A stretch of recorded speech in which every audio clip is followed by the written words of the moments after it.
عمر صاحب बार बार state hood 370-35 की बात करते हैं, तो वो उमरुल्लाह को ही मालूम होगा उनके पास रोड मैप क्या है। हम भी देखते हैं कि वो आगे कैसे चलते हैं। जिस तरह उमर साहब दामन पिछाड़ रहे हैं, दामन बचा रहे हैं 370 से, तो साफ लगता है कि जब मोदी जी ने 370 हटाया तो 3 दिन पहले फारूक साहब उनसे मिले थे। फारूक साहब ने निकलने के बाद कहा कुछ नहीं हटेगा, उसके बाद हट गया और फारूक साहब उमर साहब सबको गेस्ट हाउस में रखा गया, SKICC में रखा गया। तो 99% लगता है कि उमर साहब फारूक साहब इनको दे वर ऑन बोर्ड, इनसे पूछ के मोदी जी ने 370 हटाया था। हमारी नेक तमन्नाएं उनके साथ हैं, तो उम्मीद ये रखेंगे कि जो वादे उन्होंने किए हैं वो उस पर कायम रहेंगे। और हम मरकजी सरकार से भी गुजारिश करेंगे कि उन्हें भरपूर ताउन दें, क्योंकि जम्मू कश्मीर के लोगों के मसले मसाइल जो हैं, चाहे सियासी मसाइल हों, डेवलपमेंट के हवाले से मसाइल हों, इंसानी हुकूक के मसाइल हों, या जो पिछले 5 साल में जो नाइंसाफियाँ हुई वो चीज़ें हों, ये हम सब के ईगो से बहुत बड़े हैं।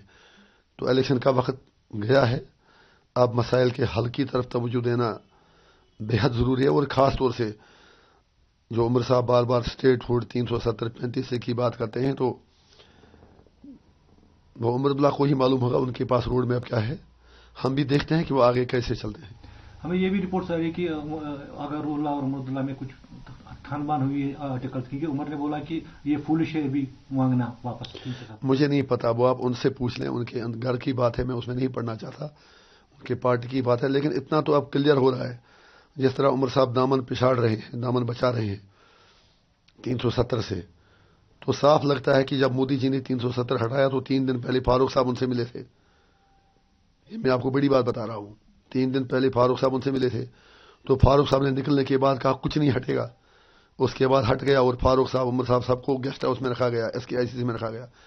तो 99% लगता है कि उमर साहब फारूक साहब इनको दे वर ऑन बोर्ड, इनसे पूछ के मोदी जी ने 370 हटाया था। ये सारा एक मैच फिक्सिंग था। और आज जब पूरी मदद बीजेपी ने की NC को पावर में लाने में, उसमें कोई डाउट ही नहीं है। और जब NC अब पावर में आई है तो उमर साहब ने अब 370 से दामन पिछाड़ दिया है।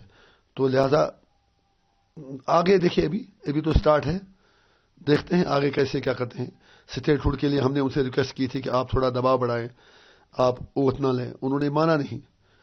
तो अब वो उनके पास कौन सी जादुई छड़ी है, वो लोगों को क्या कहते हैं आने वाला वक्त बताएगा। लेकिन हमारी तमन्नाएं फिर भी उनके साथ हैं और हम चाहेंगे कि वो कामयाब हो जाएं और लोगों के लिए कुछ भला हो। यहाँ पे रिपोर्ट आ रही है कि कांग्रेस गवर्नमेंट में शामिल नहीं होगी, आउटसाइड सपोर्ट करेगी। वो उनसे पता, आप पूछ लीजिए, मुझे उसका क्या पता। कांग्रेस पहले उनको पता नहीं वो क्या कह रहे हैं। कश्मीर में कहते हैं कि 370 वापस आना चाहिए, जम्मू में कहते हैं नहीं स्टेट हुड वापस आना चाहिए, नेशनल लेवल पर कुछ और कहते हैं। उनके चेहरे पर एक नहीं कई निकाबें हैं। समझ ही नहीं आ रहा है कि वो चाहते क्या हैं। They lack consistency, they lack sincerity, they lack commitment and dedication. Congress Jammu Kashmir के हवाले से सबसे ज्यादा कंफ्यूजन का शिकार है।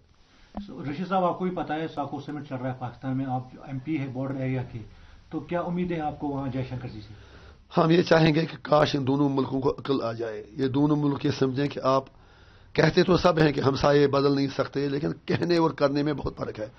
एक बार इन दोनों को सोचना है कि एक दूसरे से लड़ नहीं सकते, एक दूसरे की बात इन्हें माननी पड़ेगी, जो इंसाफ होगा वो लोगों से करना पड़ेगा। और उसके लिए ज़रूरी है कि कश्मीर का मसला जो है, जो 47 से आज तक एक नासूर की तरह पूरे जम्मू कश्मीर को, बरसगीर के लोगों को सता रहा है, उसको इंसाफ और अदल की बुनियादों पर हल करें। आपको लगता है कि मतलब जयशंकर जी को कश्मीर की बात करनी चाहिए उधर?